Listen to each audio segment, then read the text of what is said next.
अस्सलाम वालेकुम students, I am ज़ैन तबस्सुम और आप लोग देख रहे हैं ज़ैन अकेडमी चैनल। तो आज की इस वीडियो में हम acid base behaviour of period 3 oxide जो है इसके ऊपर बात करेंगे, साथ साथ ट्रेंड्स भी देखेंगे। ट्रेंड से मुराद कि यहाँ पे जब हम लेफ़्ट से राइट की तरफ जाते हैं इस पीरियड में तो एसिडिटी इंक्रीज़ होती हैं या डिक्रीज़ होती हैं, या यहाँ पे हम राइट से लेफ़्ट की तरफ मूव करते हैं तो एसिडिटी या बेसिडिटी इंक्रीज़ होती हैं या डिक्रीज़ होती हैं। तो इस चीज़ को हम क्या कहते हैं, ट्रेंड कहते हैं। अब यहाँ पे एसिड बेस बिहेवियर से मुराद ये है कि आया यहाँ पे हमारे पास जो ये ऑक्साइड है ये एसिड बिहेव करता है, यानी ये एसिडिटी शो करता है या बेसिडिटी शो करता है। इस चीज़ को हम क्या कहते हैं, इसका बिहेव कहते हैं। अगर ये हमें एसिड दे दे या बेस दे दे तो ये फिर हमारे पास बेस होगा, बेस बिहेव करेगा। अगर ये हमें एसिड देता है तो ये फिर क्या होगा, एसिड बिहेव करेगा। अब यहाँ पे पीरियड 3 में कौन कौन से एलिमेंट है, सोडियम है, मैग्नीशियम है, एल्यूमिनियम है, सिलिकॉन है, फास्फोरस है, सल्फ़र है, क्लोरीन है, अर्गान है। अर्गान को हम नहीं छेड़ते क्योंकि वो नॉर्मल सिचुएशन में किसी के साथ रिएक्शन नहीं करता और ना उसका ऑक्साइड है, इसी वजह से हम उसको नहीं छेड़ते। तो इस एलिमेंट के साथ जब ऑक्सीजन क्या हो जाए, बॉन्ड हो जाए कोवेलेंटली या आयनिकली, तो फिर इसको हम क्या कहते हैं कि ये इस पीरियड के ऑक्साइड है। क्या है, इस पीरियड के ऑक्साइड है। अब ऑक्साइड यहाँ तक एक एक ऑक्साइड था, यहाँ पे P4 से दो दो ऑक्साइड थे। यहाँ पे फास्फोरस जो है एक, इसका एक ये वाला है और एक दूसरा जो था जिसमें ऑक्सीजन 6 थे। इसके अलावा सल्फ़र जो है ये ट्राई ऑक्साइड है, डाइऑक्साइड भी बन सकता है। इसके अलावा क्लोरीन जो है इसका एक ये वाला है और एक दूसरा था जिसमें एक ऑक्सीजन था और दो क्लोरीन थे। लेकिन वो तीन जो है वो मैंने इसलिए छोड़ दिए क्योंकि उसके ऊपर हम बात नहीं करते। हमने वो वाले उठाए हैं जिसमें हाई ऑक्सीडेशन स्टेट हो, जिसमें सारे इलेक्ट्रॉन इन्वॉल्व हो बॉन्ड फार्मेशन में, वो वाले ऑक्साइड मैंने उठाए हुए हैं और बुक में भी इसके ऊपर बात की हुई है। तो ये है हमारे पास ऑक्साइड पीरियड 3 एलिमेंट के। अब हम जाते हैं कि यहाँ पे ये चीज़ तो मैंने ऑलरेडी लिखी हुई है, बुक में भी मौजूद है, पर अगर हम सोडियम ऑक्साइड उठाए तो ये क्यों बेसिडिटी शो करता है या ये क्यों बेस बिहेव करता है।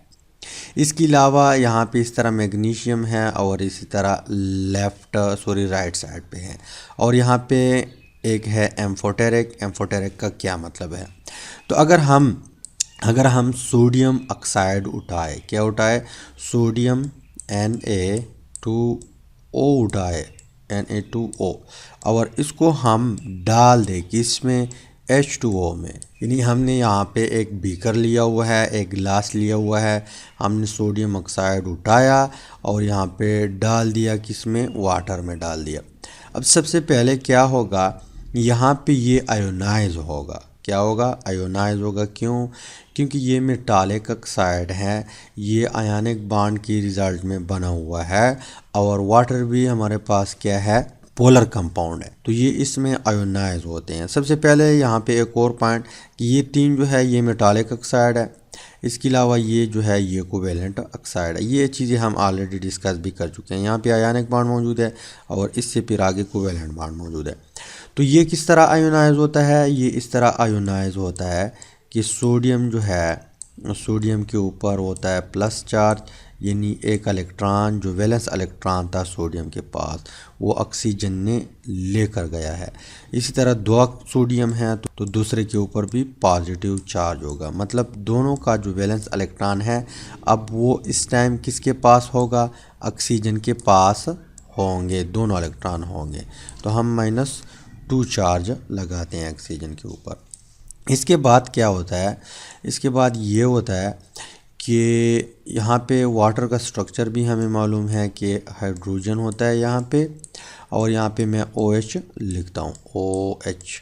अब यहाँ पे ऑक्सीजन आयन जो है, जैसे ही इसको ये हाइड्रोजन नज़र आ जाए नज़र आ जाए तो ये इसके ऊपर अटैक करता है। पर अटैक करने से पहले ये वाला ऑक्सीजन जो है, यहाँ पे जो दोनों इलेक्ट्रॉन पेयर है ये इससे खींच लेता है। तो क्या होता है कि यहाँ पे हाइड्रोजन के ऊपर प्लस चार्ज आ जाता है, क्योंकि इससे इलेक्ट्रॉन ऑक्सीजन ने ले लिया। यहाँ पे होगा OH नेगेटिव। अब OH नेगेटिव और यहाँ पे सोडियम के ऊपर पॉजिटिव है, तो यहाँ पे बनेगा सोडियम हाइड्रोक्साइड Na के ऊपर पॉजिटिव चार्ज है और OH के ऊपर नेगेटिव चार्ज है, राइट। अब इनके बीच फोर्स ऑफ अट्रैक्शन होगा, यहाँ पे क्या होगा, यानिक बॉन्ड बनेगा और सोडियम हाइड्रोक्साइड हमें दे देगा। ये जब हम रिएक्शन देखेंगे वाटर के साथ इस ऑक्साइड की, तब भी वहाँ पे हम मैकेनिज़्म डिस्कस करेंगे, सबकी डिस्कस करेंगे। तो यहाँ पे हमारे पास क्या बना, सोडियम हाइड्रोक्साइड बना, और ये एक स्ट्रांग बेस है। क्या है, स्ट्रांग बेस है। इसी वजह से यहाँ पे हम क्या कहते हैं कि ये हमारे पास बेसिक ऑक्साइड है। ये जब हम वाटर में डिज़ोल्व करते हैं तो ये हमें बेस देता है, इसी वजह से इसको हम क्या कहते हैं कि ये बेसिक ऑक्साइड है। इसी तरह मैग्नीशियम का भी यही कारोबार है, लेकिन पहले यहाँ पे अगर हम देख ले, ये ऑक्साइड हाइड्रोक्साइड आयन जो है इसके साथ इसने रिएक्शन किया। अब ये आपस में क्या होंगे, कंबाइन होंगे, तो इससे बनेगा OH नेगेटिव और यहाँ पे इसके ऊपर पॉजिटिव, तो यहाँ पे दूसरा NaOH बनेगा।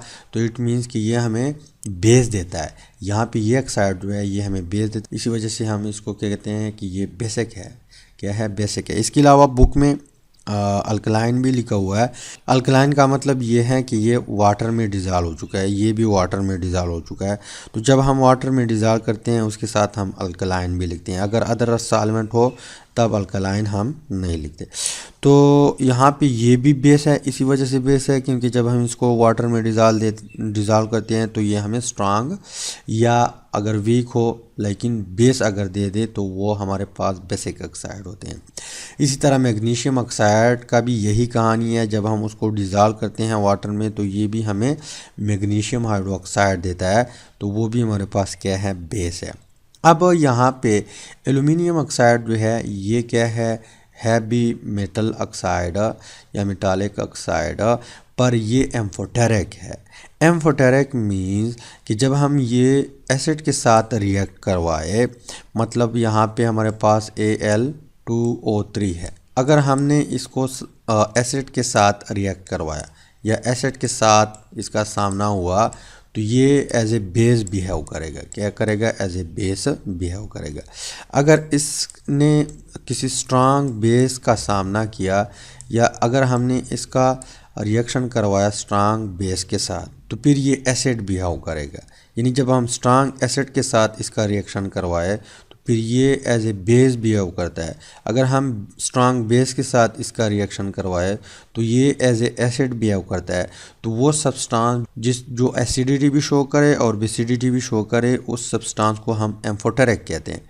तो इसी वजह से ये एल्यूमिनियम ऑक्साइड जो है ये हमारे पास क्या है, एम्फोटेरिक है। पर यहाँ पे सिलिकॉन डाइऑक्साइड है, फास्फोरस पेंटॉक्साइड है, इसके अलावा सल्फ़र ट्राइऑक्साइड है और यहाँ पे क्लोरीन ऑक्साइड है।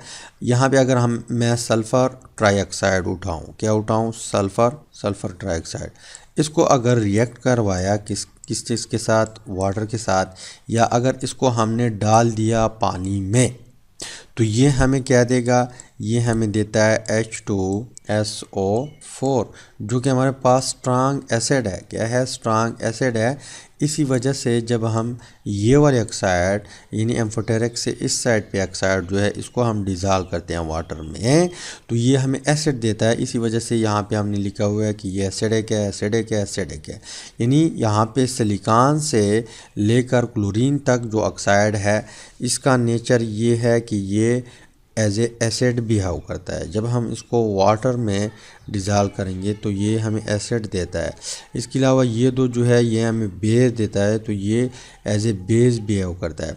और ये दोनों करता है, कभी एसिड बिहेव करता है, कभी बेस बिहेव करता है, तो इसी वजह से हम एम्फोटेरिक कहते हैं, राइट।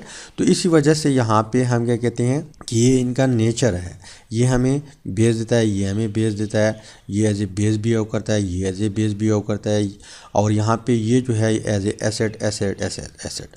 अब ट्रेंड अगर हम देख ले, फ्रॉम लेफ़्ट टू राइट जाए, लेफ़्ट टू राइट जाए, यानी इस साइड पर जाए, तो यहाँ तक एसिडिटी जो है, एसिडिटी वो इंक्रीज़ होती हैं।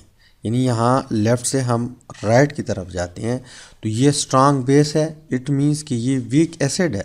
अगर एक चीज़ स्ट्रांग बेस हो तो वो एसिड तो नहीं हो सकता, अगर हम उसको एसिड मान लें तो वो बहुत वीक होगा। क्या होगा? वीक होगा। तो यहाँ पे एसिडिटी इंक्रीज़ होती हैं, एसिडिटी इंक्रीज़ होती हैं, और बीच में एम्फोटेरिक आ जाता है, लेकिन फिर भी यहाँ पे क्या होता है, एसिडिटी इंक्रीज़ होती हैं। जब हम लेफ़्ट से राइट की तरफ जाए तो ये एसिड है, पर अगर हम इसके साथ कंपेयर करें तो ये वीक एसिड होगा। इसी तरह ये भी एसिड है, पर अगर हम इसके साथ कंपेयर करें तो ये वीक एसिड होगा। तो इट मीन्स कि जब हम लेफ़्ट से राइट की तरफ जाते हैं तो एसिडिटी इंक्रीज़ होगी, एसिडिटी क्या होगी? इंक्रीज़ होगी, और बेसिडिटी डिक्रीज़ होगी, बेसिडिटी डिक्रीज़ होगी। इसी तरह अगर हम राइट से लेफ़्ट की तरफ जाए, राइट से लेफ़्ट की तरफ जाए तो एसिडिटी डिक्रीज़ होगी और बेसिडिटी इंक्रीज़ होगी, क्योंकि ये स्ट्रांग बेस है, मींस कि बेसिडिटी इंक्रीज़ हो गई, और ये स्ट्रांग एसिड है, मींस कि एसिडिटी डिक्रीज़ होती जा रही है। तो जब हम राइट से लेफ़्ट की तरफ जाएंगे तो बेसिडिटी इंक्रीज़ होगी, एसिडिटी डिक्रीज़ होगी। अगर हम लेफ़्ट से राइट की तरफ जाए तो एसिडिटी इंक्रीज़ होगी, बेसिडिटी डिक्रीज़ होगी, राइट। इसके अलावा बाकी का मैं इसलिए नहीं करवाता, रिएक्शन सब का हम नहीं देख सकते, क्योंकि बाद में फिर वाटर के साथ इसका रिएक्शन है, क्लोरीन के साथ इसका रिएक्शन है, सॉरी एसिड और बेस जो है उसकी रिएक्शन भी हम देखेंगे, तो आप लोगों का कंसेप्ट मज़ीद भी क्लियर हो जाएगा कि सोडियम ऑक्साइड क्यों बेस है, मैग्नीशियम ऑक्साइड क्यों बेस है, क्लोरीन ऑक्साइड क्यों एसिड है, राइट। तो यहाँ तक उम्मीद करता हूँ वीडियो की समझ आई होगी। अगर समझ आई है वीडियो को लाइक करें, शेयर करें, चैनल को सब्सक्राइब करें। इंशाल्लाह मिलते हैं नेक्स्ट वीडियो में। दुआओं में याद रखें। अल्लाह हाफ़िज़।